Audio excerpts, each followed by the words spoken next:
So I want to welcome everybody here tonight that is going to join us live. And if you're watching the rerun, we would love to hear hi from you. I am so honored to have Dr. Tanya join me today. Dr. Tanya has so much background in so many different facets, but really specializes with couples therapy and relationship therapy. She's a certified Gottman Institute therapist, and she really is a therapist who cares and who makes sure that she's taking time with her clients. I know that she is also looked at by media when they have questions. They've often gone to her for her knowledge and for her insight. And she does offer a no-risk coffee. So if you want to have a coffee with Dr. Tanya and see if she's a fit, she'll do that for you too. She is a trained and experienced psychologist in the private practice in Northwest Calgary, and she offers individual couples counseling tailored to meet your needs. She's a certified Gottman therapist, like I said, and is certified emotionally focused couples therapist. She would be honored to meet with you if her approach is a fit for you. So welcome, Dr. Tanya. Thank you for joining us. Oh, thank you for having me, Carolee. It's so nice to be here. And welcome, Heather. I see that you joined us. I think, is that Heather? Yep, it's Heather. Thanks.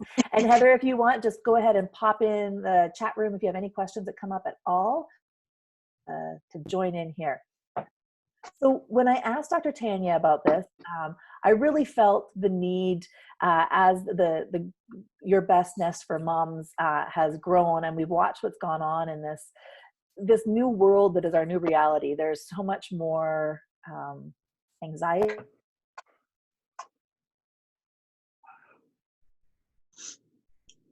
Get used to. Sorry, I think I muted myself there. Sorry. As we have this new world with all of this stress and anxiety and so much new stuff going on, I thought, who better to talk about it than a therapist? And I think the one thing that we have all agreed about in the moms group over and over is that our relationships are hard in this right now. It's not always an easy time because we no longer have the outlet of being able to go to the office, or our spouse or our partner doesn't go to the office. We're all at home 24/7. So that's why I had reached out, and I am so thankful that you're here. So why don't we start there with relationships, Dr. Tanya? In this time right now where we know people are a little bit more stressed and there's so much more on their plates, do you have some recommendations for how people can work and make their relationships a priority and even keep the communication and kind of improve them during this time?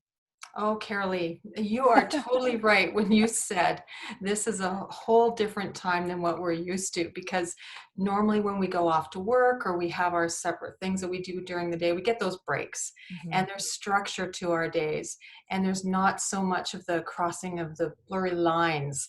Now that we're in this very exceptional situation, the rules have changed. Yeah. And so the first thing that I would really say is, if you can get some kind of structure in your day, please try to do that. If there are separate spaces in your home that you can work, if you can take turns dealing with the kids and give your partner a break, that is wonderful. But try to have as much structure as you can in your day. Get up in the same way that you would get up, same time, go and do your work, have coffee with your friends virtually if you can. And all these little things will help you feel like you've got some normalcy, so that when you connect with your partner at the end of the day, you actually feel like you've had a break. And so that's one of the things that I think would be a great idea to do. You know what, the one thing I hadn't thought about was coffee virtually with my friends. You know, I've checked in via text message, but I haven't made that a priority at all. But you're so right about the routine. You know, the first couple of weeks, it just felt like chaos. Yeah. And then you kind of, it felt a little bit like we moved into mourning of, wow, I can't believe this is happening. And then it was like, okay, we just got to figure this out. And life is much, much better when we get that routine. I completely agree with that. Yes, and I do understand it's tough right now because the kids are home. And so if you have kids and you're doing all the schooling and trying to get a routine with that, sometimes you can't do it the way you might like to. But if you have a little bit of that structure, that can really, really help. The other thing I wanted to mention, and I think this is really, really important for people to know, is that because we're in a time that's so unprecedented, we're actually in a little bit of our fight, flight, freeze response. So our bodies are actually a little more heightened than they normally would be. So you're kind of on edge already. And if you have some stuff going on with your partner, there's some stresses going on top of that, you might react a bit more strongly than you normally would. And so our brains are actually programmed to look for threat and to look for danger. So you're going to react a little bit more quickly than you normally would. So keep that in mind. Give yourself a little bit of a break, but also take some time just to calm that down and really, really take some breaths. Yeah, well, and you just were leading me exactly where I was thinking next. I mean, how do we do that? How, and what are some recommendations that you have for us, for ourselves, self-care, making sure that we're showing up at our best? Well, I always like the analogy or the example that when you're in an airplane, not that we'll get there anytime soon, but we're taking a break from that. But when you're in an airplane, if something happens, they always say, please give yourself the oxygen first and then give it to the person who might need your help doing that. Same sort of thing in life. When you're dealing with everything, you have to take a break and slow down, because if you don't have the energy or the juice to do that, you're not going to be able to be very effective for anyone. So it's so important. Take time for yourself. And it might have to be at creative times. You may have to get up a little bit earlier to have your coffee on your own, or you take a walk. Maybe it's a little bit later at night, or you have this wonderful chat group like you're doing tonight, Carolee, and it's just space for yourself. Nourish yourself, then you can nourish your family a lot better. Yeah. And I know you're a big believer in meditation, and I even if am. it's like little bits of meditation, but Mhm. yeah, do you want to speak a little bit more about that and why you think it's important? Oh, yeah, absolutely. So the research really does show that people who regularly meditate, their brains actually are better able to relax. So the relaxation, the pain relieving centers of a person's brain actually gets activated when you do meditation. So there is something to be said for taking that time just to do some deep breathing, just to think those calming, soothing thoughts. And it doesn't have to be like an hour-long meditation. Mhm. It literally can be 5 or 10 minutes. And in our society today, we have all these great apps like Headspace and Calm. You can do it on your own. But I know for me, I actually need something to guide me, or I'm not quite sure what to do. But try it in small little increments, and you can build yourself up to doing a little bit longer. But it is very powerful. And you're right, there's lots of free stuff out there. I know Oprah and Deepak were offering some free guided Mhm. meditation. I, like you, I need to have somebody kind of walk me through it. But when I first started, it was 5 minutes, and then my eyes were open and I'm trying to figure out what next to do. And now it's easy for me to get lost really in my thoughts for a good 30, 40 minutes, which is great for me and great for my Mhm. family later. Yeah, and it takes practice. It Yeah. really takes practice, and you're not going to be perfect at it. And I know one of the things that I was worried about at first was, am I doing this right? Mhm. How do you do this? Is this okay? I think the best thing just to do is to calm down and just monitor your breathing a little bit, really sit with the breathing. And then that's going to help you get into some of the other stuff with bringing in some positive self talk or some kind of guiding thought. You mentioned Oprah and Deepak, they always have some kind of guiding thought for the meditation. Lovely, positive things. It doesn't have to be anything extravagant, it's just something that kind of helps you focus a bit. Right. And because we're kind of in this time, well, not kind of, we are in this time right now where things You're in are it. just out of our control. And for many of us women, controlling and making, like, having everything work the way we're used to it is our normal. And I Mhm. know that it can be very difficult when things aren't in our control anymore on how to keep our family safe, how to keep ourselves safe. Do you have any advice for those people that are maybe struggling a bit with that? So, in terms of how to keep your family safe, how to keep everything safe, what do you when mean you're when here? you're struggling with those anxieties of, you know what, maybe it's just talking about the anxiety piece, right? And the anxiety of, these are different times right now, and no longer do I know that, if I do this and this and this will happen. Now it's a Mhm. matter of, we have no idea what's happening. We have no idea what the lineup at the grocery store is going to be like, or we can't take our kids outside and take them to the stores or stuff like that. Yeah, and you bring up a very, very good point. It's that loss of control. Hmm. And this situation isn't something that we chose, it's something that's been forced upon us.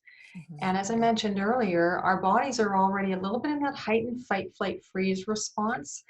And when you're in a fight, flight, freeze response, it's like your prehistoric brain takes over and you literally go into the kickstart of, I've got to survive. And so all of the blood rushes from your extremities to your core. That means also from your frontal cortex. Now, your frontal cortex is responsible for rational, reasonable thought.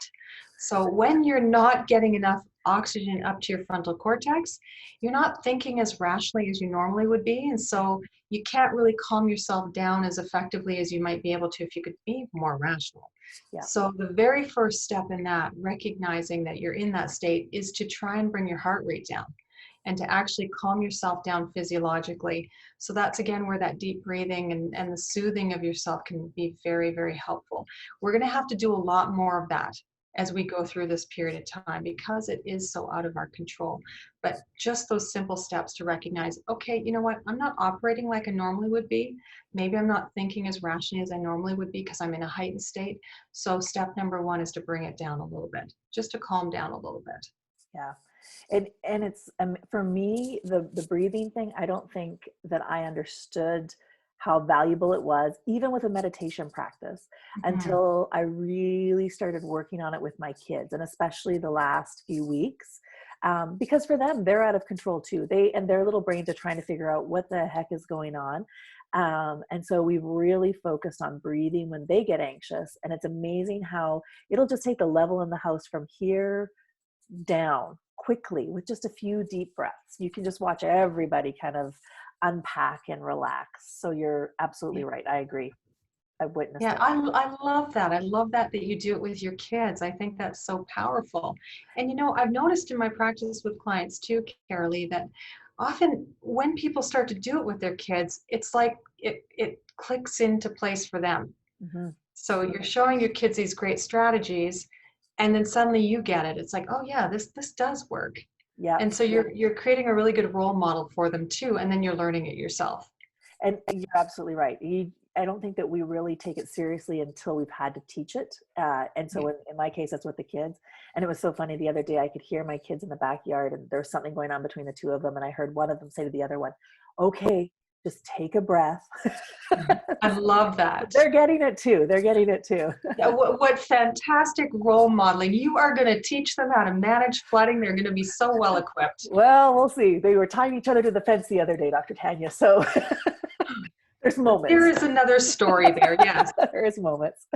Uh, so with the anxiety and the stresses, because we do, I mean, you've explained we're in the fight or flight really, and that's a good point. I hadn't thought about that. We are in that moment and that feeling, and there's long-term things that happen with your body when you're in this for the long period of time.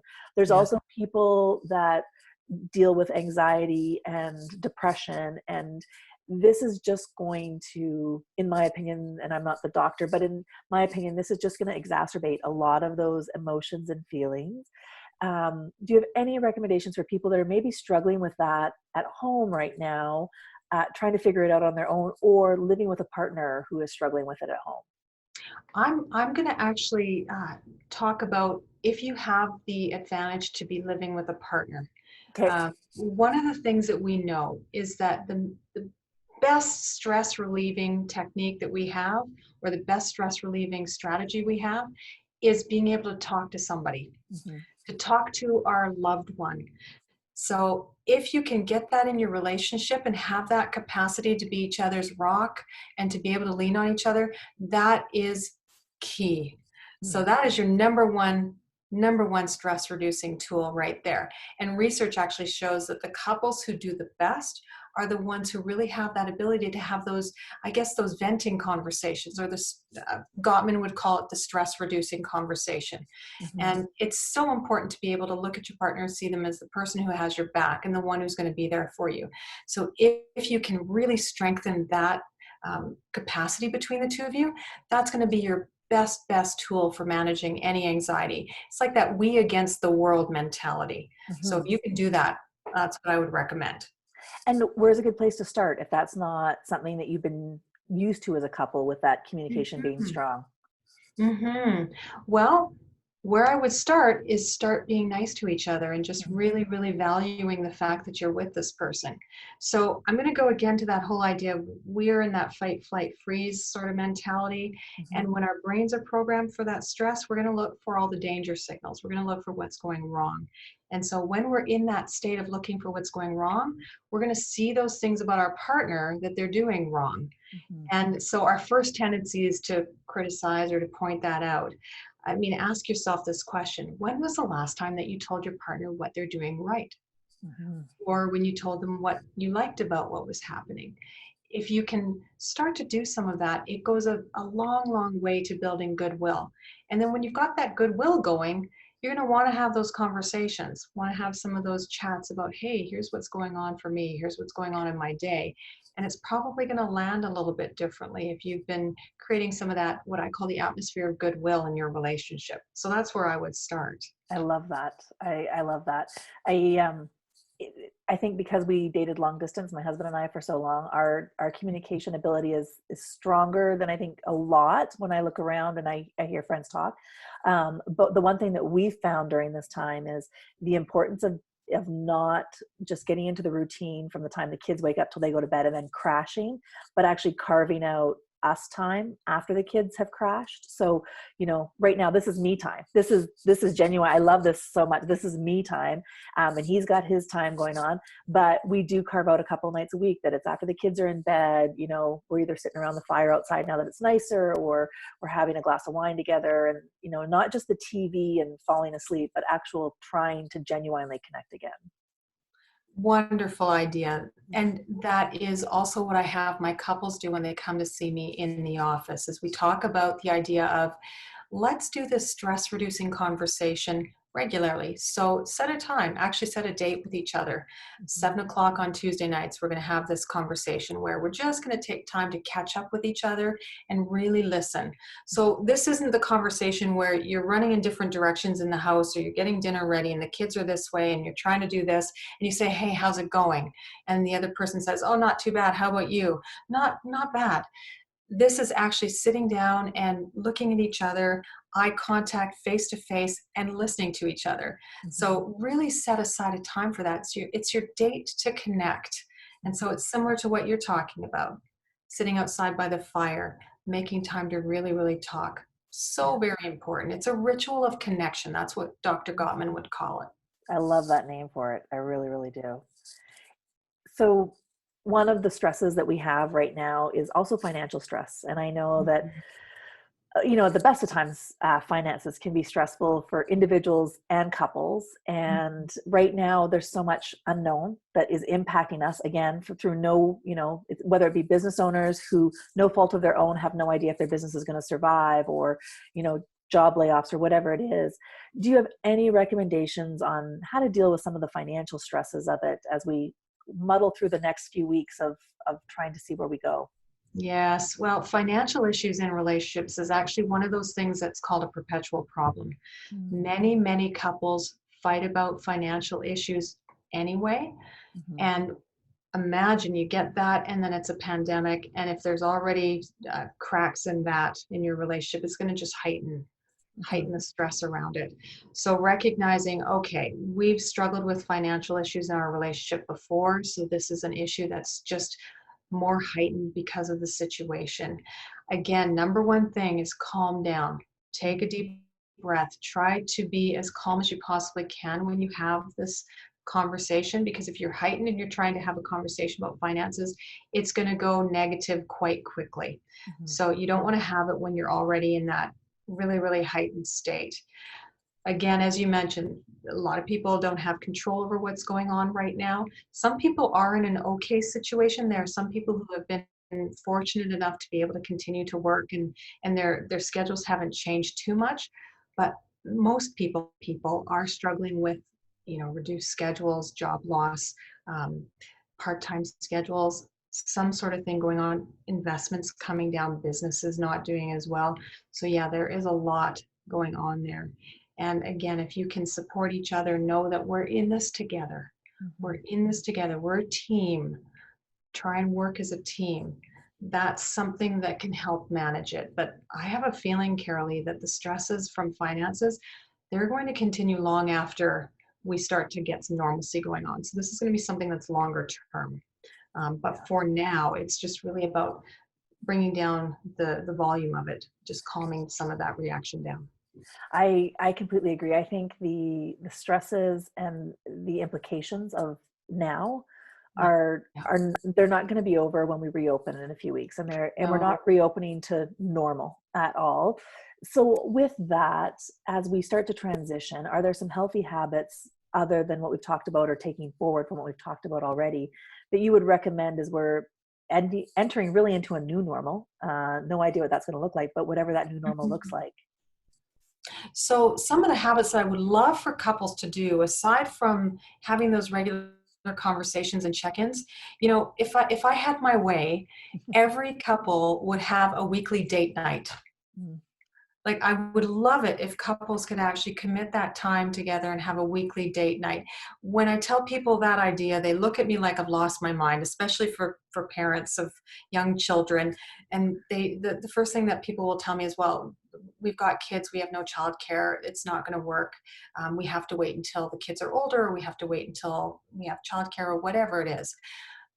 A date doesn't have to be going out to a nice expensive restaurant. A date can just be the kids are in bed, the two of you sit, have a glass of wine on the couch, you've got some nice music playing, and you just take some time to chat with each other. So if people could really get that routine of having that space together, of like a celebration of sorts together, Mm.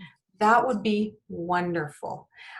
There's a wonderful app that you can get through the Gottman Institute. It's actually free, so very cost effective. And Yes. if you have an iPhone or an Android or some kind of tablet, you can just go to your app store and put Gottman in there. Okay. And the Gottman card deck app will come up. And what that is, it's a series of, I think it's 8 or 9 decks of cards. So series of questions. And these questions are conversation starters, and they have different kinds of decks, is what he calls them. So there's love maps questions, which is all about getting to know your partner's inner world. There's questions to ask on a date. There's salsa card questions. So for those of us who might need a little bit of inspiration in our intimate lives, the salsa cards can certainly help. And the nice thing about the salsa cards is there's mild, medium, and hot. So Oh, mild is all about romance, and medium hot, kind of self-explanatory. yeah. There's open-ended question cards. So there's a whole bunch of conversation starters there. That's a nice way to begin some of these times together, to have just some discussions about maybe some things you wouldn't talk about normally. I So it's a love that. great idea. Yeah. I'm going to pop that for anybody who's watching. I will pop that in the notes after this. I'll find it and then I'll link it in there so you guys have Yeah. access to it. Yeah, the Gottman Institute's going to love me, because after this, I'm sure that whomever is watching this will go, I need that card Yeah, deck. I know. And so I'm we get, making notes. and it's free. So it's cost effective. It's a wonderful, nice tool. It's a gift from the Gottman Institute. We all love free, especially these days as we're watching and figuring out where budgets are going to look like. You bet, you bet. And so getting creative with how you're going to spend your time together. I was watching the news the other day, and I love this idea. They were interviewing a couple on the news, and this was in the States somewhere, I think, and they were talking about their date night. And this couple actually decided that they wanted a date night away from the house, away from the kids. So they had the date night, they had the dinner in their van. So they had the little table and the candles and everything, but it was in the van. Just somewhere different. Somewhere different. And the kids were looking out the window at mom and dad in the van, but they weren't in the house with the kids. So Yeah. creativity really is invited in this time of our pandemic, and maybe it'll get our creative juices thinking. I hope you're true. I hope you're right there. I think there's some truth. And I think I mentioned this to you when I asked you to come on, is I really feel like this is an opportunity for us to pivot Mm. and to find positivity and find gifts. I try to daily find the gifts that the pandemic has given us. And I think they're there if we just choose to look for them. But I think really having the opportunity to focus on our relationship, good, bad, or ugly right now, it gives us an opportunity to focus on it and to try to bring some healthiness and some new habits that will really serve us and our families better. And that is exactly right. It is a gift. It's a little bit of an invitation to refocus and reprioritize. We are certainly learning about what's important right now. Mhm. So with the stresses, you talk about the financial stresses. We talked about the loss of control. Clearly, there's a lot of difficulty in all of us connecting. So if there's friends, family you haven't seen for a while, we really miss that. And Mhm. these are things that we've taken for granted. And so it is an invitation to us to just really savor the stuff that we can do that are the small little things. When we come back to normalcy, we're not going to be the same anymore. We're hopefully going to hold these lessons with us. Same thing with our relationships. Let's savor the fact that we have this person who's with us in this journey, this wonderful person that we're lucky enough to spend time with. I like to say to my husband all the time that it's like having a sleepover with my best friend every night. Mm, And I just think that's a wonderful gift that I get to enjoy. And absolutely. so something that couples can do, and this is something that maybe you haven't done in a while, is look at, what do I really appreciate about my partner? Mhm. And an exercise I'll get my couples to do in the office is I'll get them to do a list of 5 things that they can tell their partner that they appreciate. Mm, So take some time to think about maybe, some qualities that you really like about your partner. And when you think about those qualities, give an example of a recent incident that happened when you saw that. So, for example, I might say to my husband, I really, really appreciate that you're so thoughtful about the details. I love that you're so thoughtful about the details. And a recent example of that was that you went out and you just made sure that my car was clean, and you made sure that everything was kind of put just in the way I liked it. And you paid attention to that. I just love that. I mm. mean, when was the last time that you heard some of that nice feedback from each other? And it's so, so powerful. Yeah, absolutely. Mhm. So with these great tips, I just keep thinking, I love this, and I've made some notes for myself. What are your best advice for us to be able to carry them forward, so we don't lose this gift that we've had, and forget this time and try to re-enter into life as normal again, and kind of get lost in that, but rather bring these gifts, these lessons with us, and really implement them as we move ahead. Well, writing it down. So, what you're doing right there, writing it down, it will help a lot. And then creating a habit about it. So, uh, try to avoid doing a whole bunch of things. Like, you don't need a list of 10 things that you're going to do. Do a list of 3 Mhm. and then do them consistently. So it's kind of like that SMART goals formula. Are you familiar with the SMART Mhm. goals Yeah. formula? Yeah, specific, measurable, achievable, relevant, time related. Use that formula with your relationships as well, or even with refocusing your life a little bit. Make them small goals, make them specific, make them measurable, do them consistently. That should help you carry it forward. Mm. And that's my suggestion for that idea. Yeah, I love that. Um, I'm looking at my list. I'm looking at my list of questions that I prepared, and the Yeah, ones that I've so gotten from good. people here. I'm glad that people actually ask some questions. That's wonderful. Yeah, you know what? It's not usually a quiet group at all. I think they're usually a pretty vocal group, and that's what I like, is different personalities, different life experiences bring everybody together.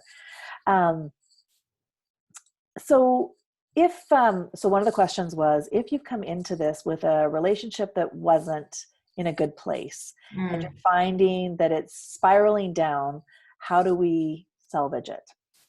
Okay, well, Salvage that being I the can word. imagine is a common problem. Yeah. So, what I have seen through the course of this crisis is one of 2 things. So, I've seen either a couple, if they feel pretty connected, this just connects them more. Mhm. Or if there is some tension, it really shows where the tense points are. Mhm. And that will happen. I would say, don't get alarmed, but slow things down and let's decide what to do. And if worst comes to worst, guys, there is help out there. You can access some resources. So please don't be shy in accessing resources. That's a wonderful thing to do. And that can certainly help in getting you past the rough spots. But it's just similar to what we've been talking about in the last little while, Carolee. It really is recognizing, okay, I'm in that heightened space. Mhm. Let's just take some time to calm down before we say anything else that we might regret, or before it escalates.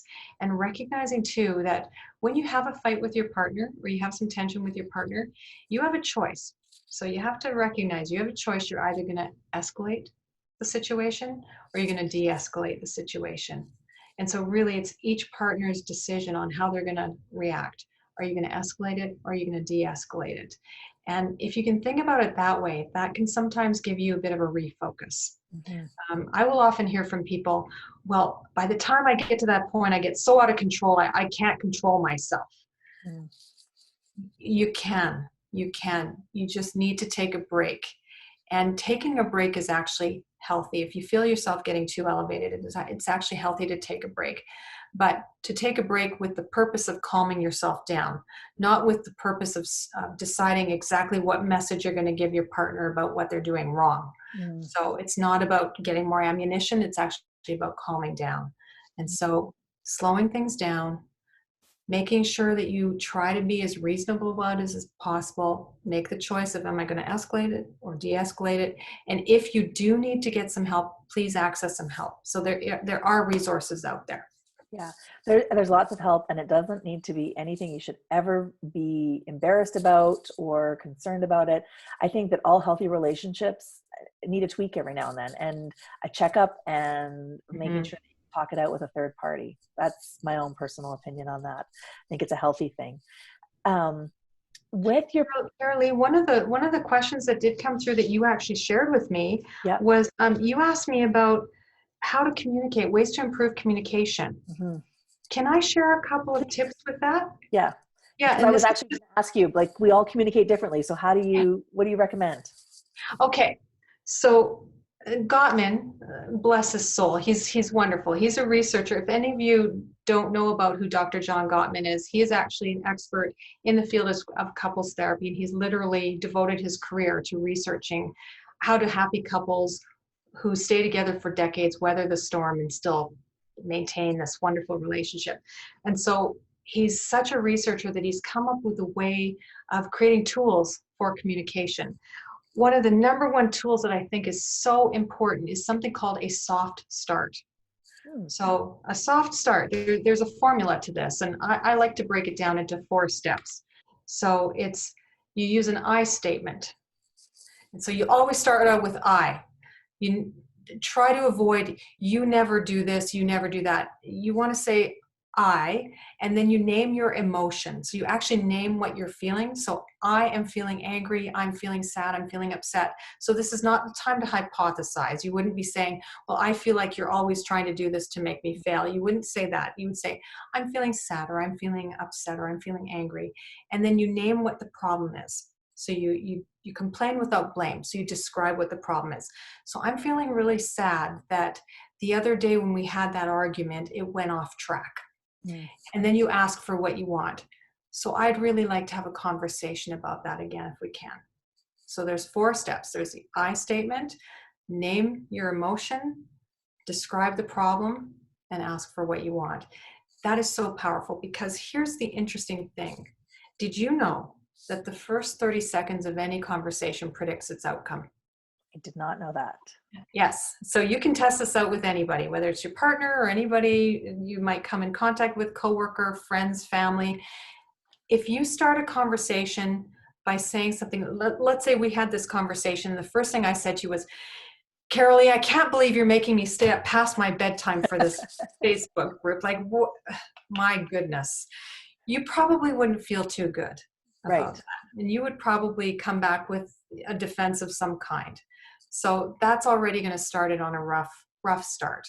But if I said to you, wow, you know what, I've had a really long day today, I'm feeling a little tired. It's this time is quite late for me.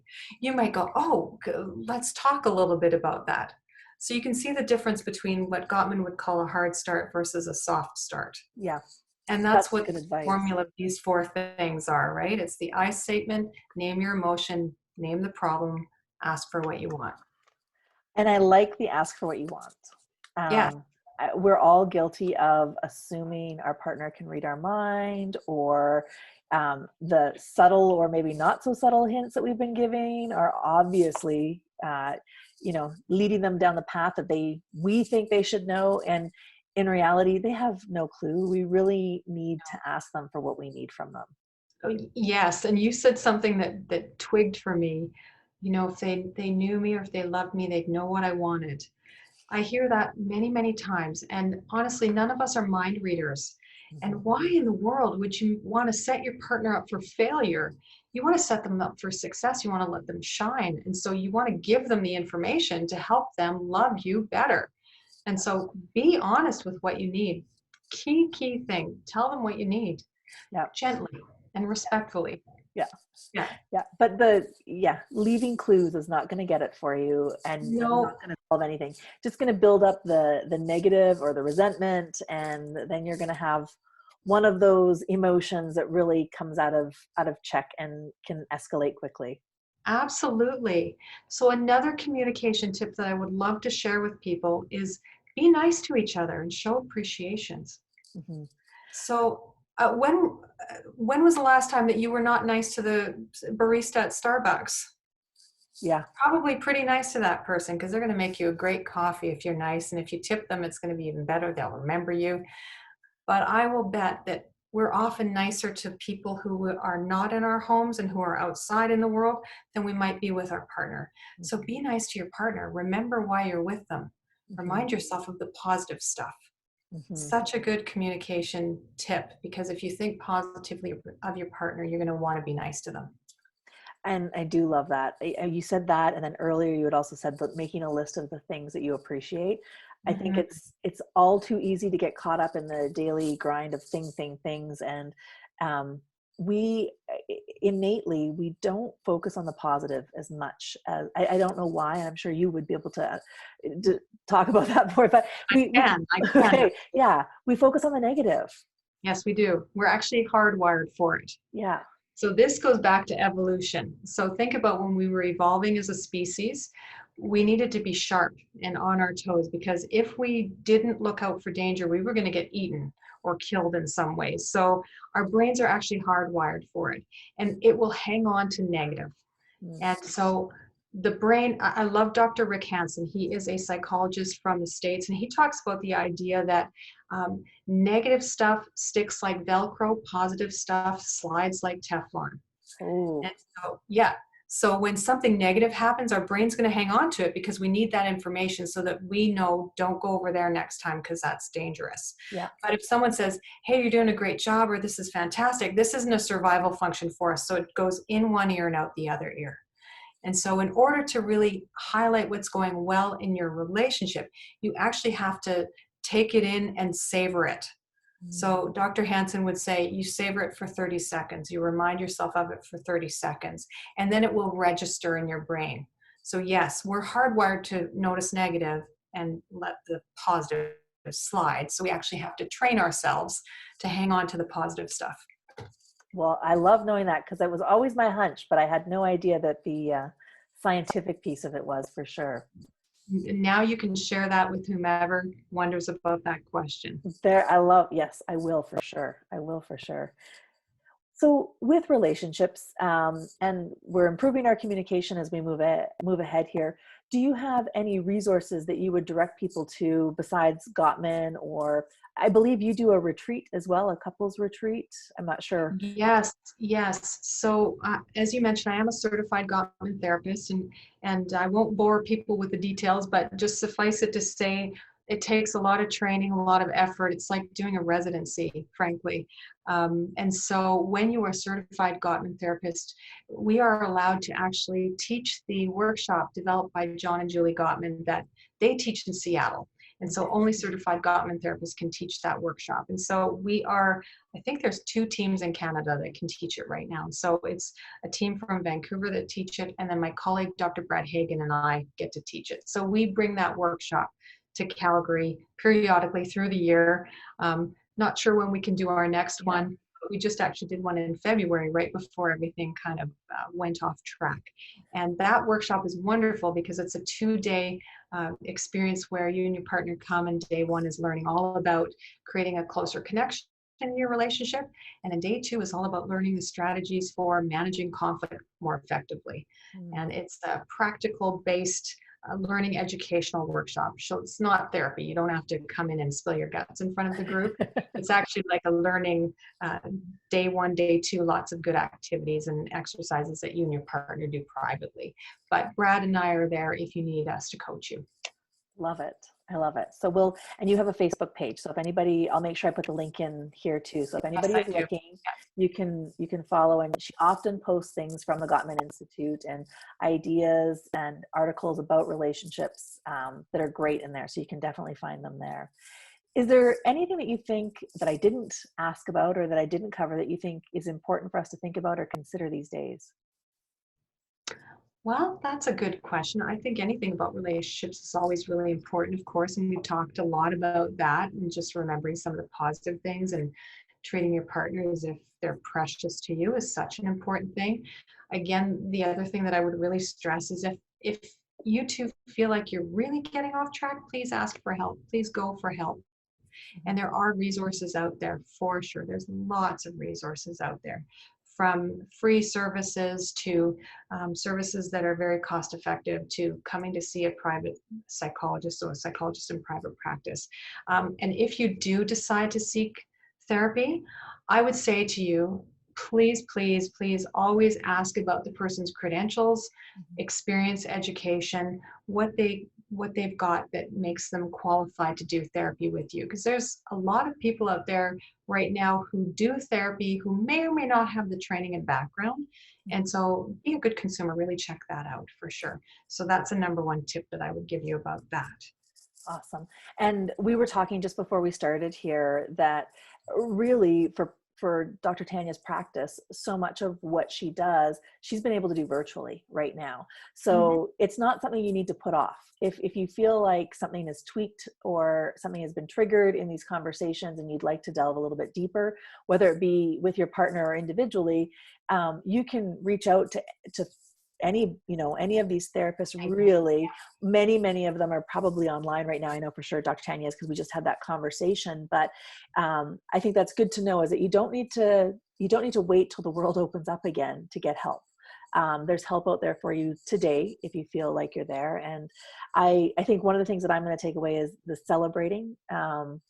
Even though we've tried to connect lots, and I think we do good communication, I don't know that we have taken the time to really celebrate our relationship. And there's lots to celebrate. We work together, we live together, we have kids together. There's lots of things that I don't think we've taken the time to really focus on. So that's a takeaway that I am definitely, and I'm going to get the decks for sure. I'll be checking those out. Get the decks. They're a nice free gift from the Gottman Institute. Get the decks and be creative with dates. I would love that if people would be creative with dates, and then send me an email and tell me what their creative dates are, because I'm always looking for great ideas. I don't know about you, but I would love to hear ideas. That would be fantastic.